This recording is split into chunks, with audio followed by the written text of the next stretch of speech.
தக்காளி விளையும் இடத்திலிருந்து கிருஷ்ணகிரியிலிருந்து நமது செய்தியாளர் பழனிவேல் இணைந்திருக்கிறார். அவரிடமும் பேசலாம். பழனிவேல், கர்நாடக தமிழக எல்லை கிருஷ்ணகிரி இது போன்ற இடங்கள்ல கனமழை, அதனால தக்காளியின் விளைச்சலும் குறைந்திருக்கிறது அப்படின்றது தகவலாக உள்ளது. நீங்க கிருஷ்ணகிரியில சரியாக எந்த பகுதியில் இருக்கீங்க? அங்க விளைச்சல் நிலவரம் என்ன? விவசாயிகள் இது குறித்து என்ன சொல்றாங்க?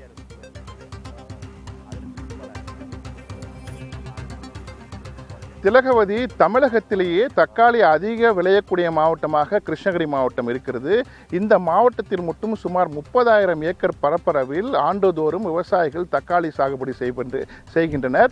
இங்கு உற்பத்தி செய்யப்படும் தக்காளிகள் அனைத்துமே ஓசூர், ராயக்கோட்டையில் இருக்கக்கூடிய பிரதான தக்காளி மண்டிகளுக்கு எடுத்துச் செல்லப்பட்டு அங்கிருந்து தென்னிந்தியா முழுவதுமே தக்காளியானது விற்பனை செய்யப்பட்டு வருகிறது. வழக்கமாக தை மாதத்தில் தக்காளி செடிகள் நடவு செய்து பங்குனி மாதத்தில் தக்காளி அறுவடை செய்வது வழக்கம். ஆனால் தக்காளி பழங்கள் அறுவடை செய்யும் காலங்களில் வரலாறு காணாத வெயிலின் காரணமாகவும் அதை தொடர்ந்து பெய்த மழை காரணமாக பெருமளவில் தக்காளி செடிகள் பாதிப்பு ஏற்பட்டது. இதன் காரணமாக தக்காளி விலை கிடைக்கக்கூடிய நிலையில் அந்த சமயத்தில் தக்காளி செடிகள் பாதிக்கப்பட்டதால் முற்றிலுமாக கிட்டத்தட்ட 90% தக்காளி செடிகள் அழுகியும் கருகியும் வீணாக போனது. இதனால் விவசாயிகளுடைய மிகுந்த வேதனையில் இருந்தாங்க. இதன் காரணமாகவே கிருஷ்ணகிரி மாவட்டத்தில் தக்காளி உற்பத்தி என்பது வெகுவாக பாதிக்கப்பட்டது. நாள் ஒன்றுக்கு கிட்டத்தட்ட 2000 முதல் 2500 டன் வரை இந்த மாவட்டத்திலிருந்து தக்காளிகள் ஏற்றுமதி செய்யப்பட்டது. தற்பொழுது நாள் ஒன்றுக்கு 200 டன் தக்காளி கிடைப்பதே மிக கடினமாக இருக்குது. நம்ம பார்க்கலாம், நம்ம இருக்கக்கூடிய பகுதி கிருஷ்ணகிரி ராயக்கோட்டை சாலை இருக்கக்கூடிய மலைச்சந்தி என்கிற பகுதியில் இருக்கிறோம். இந்த பகுதி முழுவதுமே எப்போதுமே தக்காளி தோட்டங்களாக காட்சியளிக்கப்படும். தற்பொழுது ஒரு சிறிய அளவு தக்காளி தோட்டத்தை நாம் பார்க்க முடிகிறது. ஏனென்றால் இதே நிலைமை தான் தக்காளி தோட்டங்கள் காய்ந்து கருகி தக்காளி பழங்கள் வதங்கி தோட்டத்திலே விடக்கூடிய ஒரு சூழல் தான் இந்த மாவட்டத்தில் காணப்படுகிறது. பல விவசாயிகள் தங்கள் முதலீடு, அதாவது 1.5 லட்சம் ரூபாய் செலவு செய்து தக்காளி செடிகள் நடவு செய்து போதிய லாபமின்றி செடிகள் அழுகிய நிலையில் அதை காய்ந்த தோட்டத்திலே அப்படியே விட்டு தற்பொழுது நெல் சாகுபடிக்கு மாறிவிட்டார்கள். இதன் காரணமாகவே தக்காளி வரத்து என்பது வெகுவாக குறைந்திருக்கிறது. இதனாலே விலையேற்றம் என்பது அதிகரித்திருக்கிறது. தற்பொழுது தக்காளி மகசூல் குறைந்துள்ள நிலையில் இன்று நிலவரப்படி கிருஷ்ணகிரி மாவட்டத்தில் பார்த்தீங்கன்னா 25 கிலோ எடை கொண்ட ஒரு கிரேட் தக்காளி என்பது 1700 ரூபாய்க்கு விற்பனை செய்யப்படுகிறது. அதாவது விவசாயிகளுக்கு நேரடியாக ஒரு கிலோ 68 ரூபாய்க்கு இங்கு வந்து கொள்முதல் செய்யப்படுகிறது.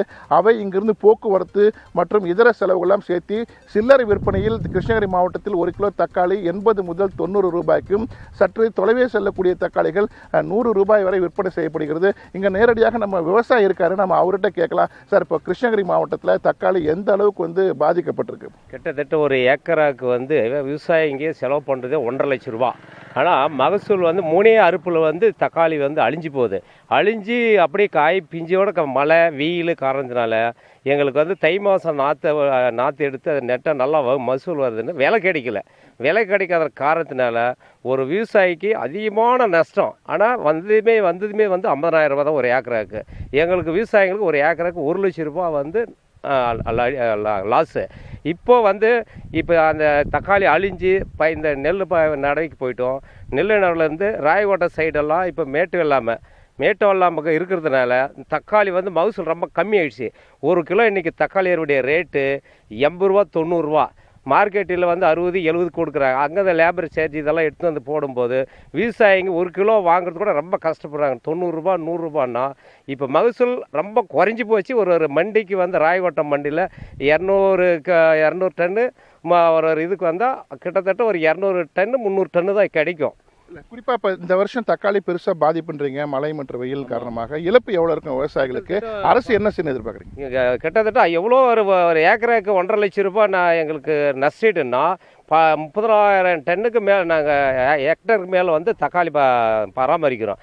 இப்போ ஒரு விவசாயிக்கு வந்து ஒரு ஏக்கரா போடுறான் 2 ஏக்கரா போடுறான்னா கிட்டத்தட்ட ஒரு விவசாயிக்கு பாதிப்பே வந்து 3 லட்சம் ரூபா பக்கம் வரணும். ஆனால் ஒரு விவசாயிக்கு வந்து ஒரு ஏக்கராக்கு 1 லட்சம் ரூபானா நஷ்டீடு கவர்மெண்ட் கொடுத்தாதான் அடுத்த போகத்துக்கு வந்து நெல் அறுவடை முடிச்சுட்டு தக்காளி. ஆனால் தக்காளி விதை வந்து தரமான தக்காளி விதை வந்து கொடுத்தாதான் விவசாயிகளுக்கு.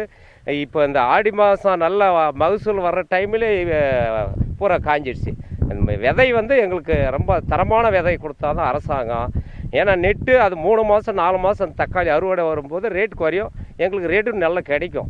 இப்போ வந்து 1200 ரூபா 300 ரூபாய் கிரேட் போகும்போது விவசாயிகளுக்கு பூரா பழிச்சுன்னு அந்த டைமில் 300 ரூபாய் 200 ரூபாண்டா விவசாயிகளுக்கு ரொம்ப பாதிப்பு வந்து கிட்டத்தட்ட 1 லட்சம் ரூபா 1.5 லட்சம் ரூபா பாதிப்பு ஒரு ஹெக்டர். திலகவதி, நீங்க கேட்டிருப்பீங்க, தக்காளி சாகுபடி செய்த விவசாயிகள் தக்காளி மகசூல் கிடைக்கக்கூடிய நேரத்தில் போதிய விலை இல்லை. 25 கிலோ எடை கொண்ட ஒரு கூடையானது 300 ரூபாய் வரை விற்பனையானது. ஆனால் தற்பொழுது அதிகப்படியான விலை கிடைக்கிறது, ஆனால் தக்காளி இல்லை என வேதனையுடன் தெரிவிக்கின்றனர். அதே போல் நடவு செய்த கூலி கூட எங்களுக்கு கிடைக்கவில்லை, ஏக்கருக்கு 1 லட்சம் ரூபாய்க்கு மேல் இழப்பு ஏற்பட்டதாக வேதனையுடன் தெரிவிக்கின்றனர். விவசாயிகளுடைய கருத்து என்பது எங்களுக்கு நஷ்டம் ஏற்பட்டு விட்டது, போதிய விலை இல்லை, அரசாங்கம் இழப்பீடு வழங்க வேண்டும் என்பது. ஆனால் ஒட்டுமொத்தமாக உற்பத்தி என்பது மகசூல் வெகுவாக குறைந்ததன் காரணமாக தக்காளியுடைய வரத்து வெகுவாக குறைந்ததன் அடுத்து டிமாண்ட் என்பது தேவை அதிகரித்திருக்கிறது. தேவை அதிகரித்திருக்கிற சூழலை விலையானது அதிகரித்துக் கொண்டிருக்கிறது. இனி அடுத்தடுத்து வரக்கூடிய நாட்களில் தக்காளி விலை தற்பொழுது 100 ரூபாய்க்கு விற்கக்கூடிய இந்த தக்காளி விலை அடுத்த சில நாட்களில் 150 ரூபாய் அளவுக்கு கூட செல்லும் என வியாபாரிகள் சார்பில் தெரிவிக்கிறாங்க. ஏனென்றால் உற்பத்தி நாளுக்கு நாள் குறைந்து கொண்டிருக்கக்கூடிய சூழலில் அதன் வரத்து தேவை அதிகரிக்கக்கூடிய சூழல் தக்காளி இனி தற்பொழுது நடவு செய்த கிருஷ்ணகிரி மாவட்டத்தில் தற்போது தக்காளி நடவு செய்திருக்கிறார்கள். இந்த நடவு செய்த பயிர்கள் அடுத்த 2 மாதம் கழித்து தான் மீண்டும் தக்காளி மகசூல் கிடைக்கும். அப்படி இருக்கக்கூடிய பட்சத்தில் இந்த தக்காளி தேவை அதிகரிக்கும் போது விலை அதிகரிக்கிறதுக்கான வாய்ப்பு அதிகமாக இருப்பதாக தெரிவிக்கிறார்கள். கிருஷ்ணகிரி மாவட்டத்தில் பொறுத்தவரை தற்பொழுது அடுத்த 2 மாதங்களுக்கு பிறகுதான் தக்காளி அறுவடை என்பது இருக்கும்.